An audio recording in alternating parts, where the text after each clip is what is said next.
One of the most important skills that all photographers should learn is how to manipulate and control light. However, lighting for photography is often seen as really expensive and complicated, and in some ways it can be. But you can also DIY a lot of lighting solutions in the comfort of your own home. So if you, like me, are quarantined at home right now is a really great time to start experimenting with light and see how it can take your photography to the next level. In this video, I'm going to show you 3 of the most popular lighting techniques that professional photographers use at their photo shoots, as well as some DIY equivalents using popular household goods. This video is geared toward beginning photographers and those who don't know much about lighting. However, professional photographers may also benefit because it's very common for our gear to malfunction while we're at photo shoots, so it's not a bad skill to know how to DIY some lighting techniques if you're in a pinch. Hey, what's up YouTube? This is Susie with Gemini Connect. I'm a professional photographer here in Seattle, and I also make YouTube videos talking about some products and techniques that I use in my photo shoots. So if you're new here, please consider subscribing. There are 2 types of lights that photographers like to use. One is natural light and the other is artificial light. In this age of Instagram and social media, a lot of us have heard of natural lighting because it is the most abundant. So natural lighting just takes the ambient light that's available, like I'm doing in this case. There's a big window in front of me, so that's lighting me up. And we just use that ambient light to give us light for our subject. The only problem with natural lighting is that you can't always depend on it because natural lighting is going to shift throughout the day. The light quality that you'll get at 8 o'clock in the morning or at sunset is very different than midday light. Since it's really hard to plan your photo shoots around the time of day, which is what you'd have to do if you're relying solely on natural lighting, artificial lighting is a really great replacement. Most professional photographers incorporate artificial lighting in the form of strobes, speed lights, or LED lights. To start with, I don't have any strobes available unfortunately, but I do have a speed light, which functions in very much the same way that a strobe does. Strobes or speed lights are external flashes that are capable of producing a really high burst of light, usually a lot higher than LED lights. The nice thing about speed lights, and why I choose to use speed lights in particular, is that they're super small and compact and very versatile. So if I want to, I can use the speed light in the hot shoe mount of any camera. Just turn that camera on and start firing away, and I have a strobe or a speed light flash right here to light my subject as I'm walking around. I can also take that same speed light flash and use it with a lighting modifier such as this Softbox. All I have to do is have a lighting stand and a bracket to allow me to attach my flash to the top of the Softbox, and a remote trigger so that I'm able to trigger that flash using my camera and I don't have to be super close to it. In comparison, LED lights are always on and they can take the form of many different lights, but this right here is a really good example of an LED light panel, and it's battery powered, so I don't have to have it plugged in, but as you can see, when I turn it on, that light is really bright, and then I can change the output by dimming it and also make the light cooler or warmer. The nice thing about LED lights is that it gives you a really good real-time preview of their final image with your lights on. Versus with speed lights or strobes, you have to have better control over the manual power of your camera and your flash. The main downside to LED lights is that they're not nearly as powerful as speed lights can be, so it really depends on your needs, but if you are a beginning photographer just getting started with flash or light photography, then I really recommend going the LED route. The nice thing about LEDs is that you can also use these for video, so they're not just for photography. For the DIY component of a lighting source, your best bet is to use a flashlight, such as this one right here, or a headlamp, or even the flashlight that comes on your cell phone. So just look for any source of light, and the more powerful the light, the better. From here on out, we're going to be talking about lighting modifiers. Now, the most important thing to know about lighting modifiers is that they're not going to give you any extra light. All they're going to do is take your existing lighting source and just shape it. They're going to filter it like this Softbox is right here, or they might reflect it. So you really have to start with the most powerful beam of light that you have available before you even start using lighting modifiers. For the DIY versions of these lighting modifiers, it's totally fine if they're wrinkled or have scratches or they have little imperfections on them, because we're not using them as part of your photo. They're just being used to bounce or reflect or manipulate light. The most basic and inexpensive lighting modifier that most people start out with is a reflector. Now, all 3 of these are reflectors. They're different sizes, but they all basically do the same thing. I'm going to use my smallest and most compact Reflector to show you basically how it works.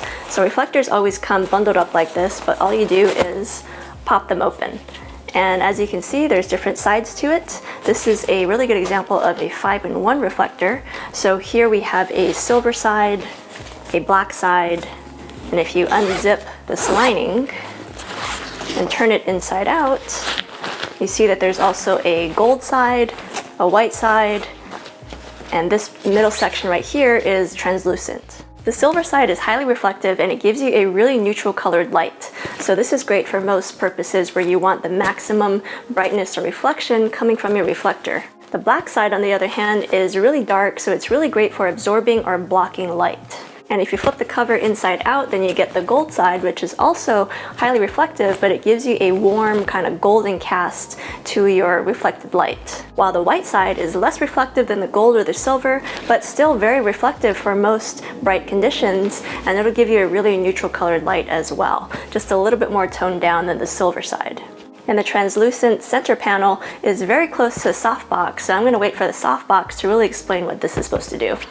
The next lighting modifier that I'm going to discuss is the softbox. So softboxes are really similar to the translucent panel that you'll find in the center of 5-in-1 reflectors. The whole purpose of a softbox is to take light, such as that which comes out of the speedlight, and just diffuse it. Softboxes come in a wide variety of sizes and shapes. This right here is a really good example of a rectangular or strip softbox. And this right here is an octabox or an octagon-shaped softbox. So when you're choosing your softbox or your lighting modifier, you really want to think about what photo subject you're trying to shoot. So if you're shooting something with a highly reflective surface, such as a glass wine bottle, then you really want to think about using something like a strip light or 2 strip lights on both sides so that the reflection that you're getting on your glass bottle is more pleasing. The last type of lighting modifier that I'll explain is the Snoot. So a Snoot is a long tube, and all it does is really target your light source to be a targeted beam. So it's very much like a spotlight. So to demonstrate, I have a speedlight here equipped with the MagMod adapter, and all I do is attach that Snoot to the end of my speedlight flash. And now when I fire the speedlight flash, you get a really targeted beam of light coming out the end. Photographers often use a Snoot for creative effects, but they also use it as a hair light in portrait photography to create some separation between their subject and the background. Here are the tools that we'll need for our DIY lighting modifiers: foam board, black and white, aluminum foil, parchment paper, tape or glue, X-Acto knife, and binder clips. You can also use bulldog clips, or my favorite are spring clamps. Most of these tools can be found at Home Depot or a craft store. Let's start with the DIY white reflector. Take your X-Acto knife and a ruler, or improvise if you don't have one, and simply make a cut down the center of your white foam board. Bend the foam board in half, and you can use the reflector as is, or you can separate the pieces if you'd rather have them in smaller bits. Next, we're going to tackle the softbox. Find your largest piece of foam board and use a ruler to make about a 5-inch wide frame along the edges of your foam board. Next, we're going to use the X-Acto knife, but a couple of tips. First of all, make sure that your X-Acto knife is always retracted when you're not using it, and also make sure that there's a surface underneath your foam board so that you avoid accidentally cutting into your table or surface. Next, we're going to take that X-Acto knife and cut around the edges that we just made. Use a ruler, or if you don't have one, improvise. Foam board is really thick, so you might have to go around a couple of times to make sure that you cut through the whole thing. And when you're done, simply remove the center portion of your foam board and keep it because we're going to use it later for the silver reflector. Take your parchment paper and cut off a piece that's big enough to fill in the frame. Use your tape or glue to secure the parchment paper to your frame, and now you have a DIY softbox. And now for the silver reflector. Start with a small piece of foam board such as the one that you just cut out for your DIY softbox. Take your aluminum foil and stretch it out so that it's big enough to cover your foam board. Wrap the foil around the foam board, sort of like you're wrapping up a present, and secure it in place using glue or tape. Now you have a DIY silver reflector. Welcome to the Gemini Connect photo studio. Today I have our DIY lighting modifiers as well as some professional grade modifiers, and we're going to see how they compare when we're photographing this wine bottle. So wine bottles are among the trickiest things to photograph because they have a highly reflective surface, meaning that all of your lights or anything around you can possibly be reflected on the surface of the wine bottle. So for that reason, it's better to shoot wine bottles when you're in a studio setting such as this one. Speaking of the studio setting, this one consists of a table. This is my former dining room table, and also a seamless background. So a seamless background is really important for product photography, just so that you don't see the edges of backgrounds if you're trying to use, say, 2 pieces of cardboard or 2 pieces of paper. And that seamless background is raised with a background stand, and this can all be really bulky, so you do want to make sure that you have enough space if you're planning to have a product photography setup such as this one. Now, the DIY versions of your background could be foam board. If you get a big enough piece of foam board, you can use that as a surface as well as a background. So the first thing we want to do is take our DIY lighting modifiers and give them little stands. I like to use these spring clamps that you can find at Home Depot, and they're really nice for doing all kinds of things, including securing your seamless background, or if you use 2 of them,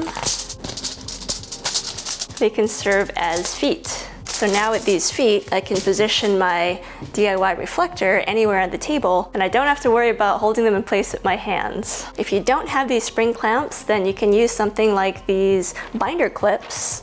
The bigger the binder clips, the better in this case, but if you clip them to the bottom of your DIY reflector or softbox here, they can have the same effect of holding your modifiers in place. Just make sure that they're big enough to support your modifiers. In this case, we're probably going to switch these 2 out. Okay, there we go. Now I have my DIY modifiers in place, but before we demonstrate these, I'm going to give you the baseline of what a professional photography lighting kit would give you in terms of the wine bottle results. So we're going to start with the softbox. I have a strip softbox here, and I have my Canon 6D positioned in the back along with my 70-200 f2.8 lens so that I could have some room to work here and also get a really nice clear shot of the wine bottle. So as you can see from that image, you're getting a lot of light from one side, but you have the other side be pretty dark. So to fix that, we can use our DIY reflector here, which is just a piece of foam board that is bent in half so that I can angle it on the side here.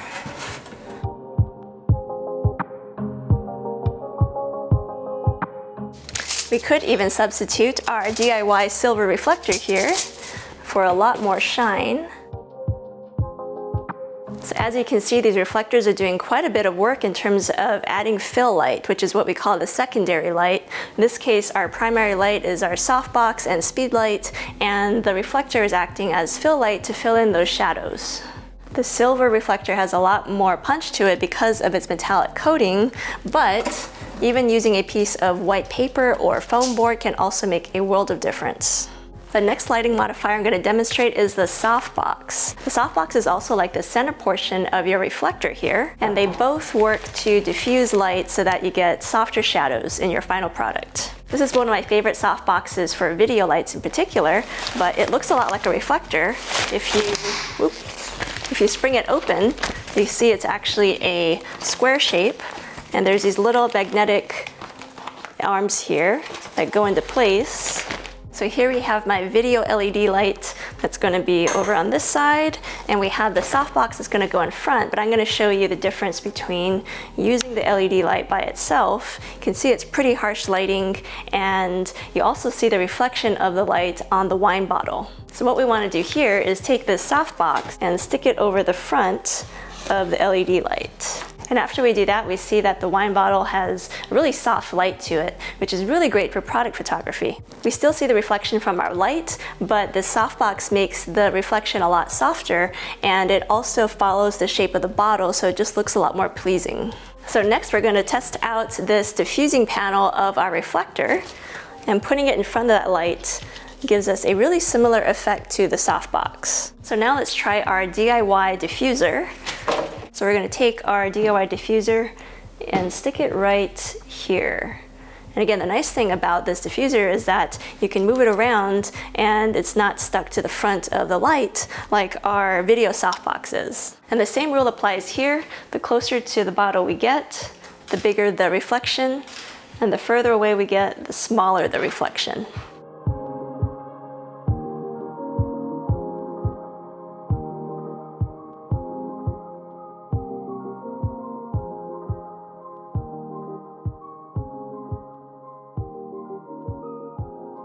Now let's test out the Snoot. For the professional setup, I have a speedlight flash along with a mag-mod Snoot that is attached magnetically. I also have a remote trigger so that I can fire my camera from far away if I need to be here, physically holding the Snoot in place.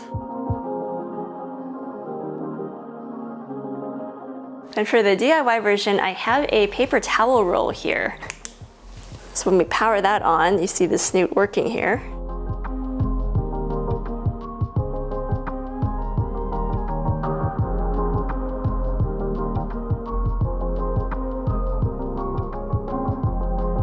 So now you know about the Reflector, Softbox, and Snoot, and how you can DIY some of these lighting modifiers in the comfort of your own home using common household goods. If you like this video, please give it a thumbs up and comment below what some other DIY hacks that you like to use for photography when you're at home. Thanks for watching, and I'll see you in the next video.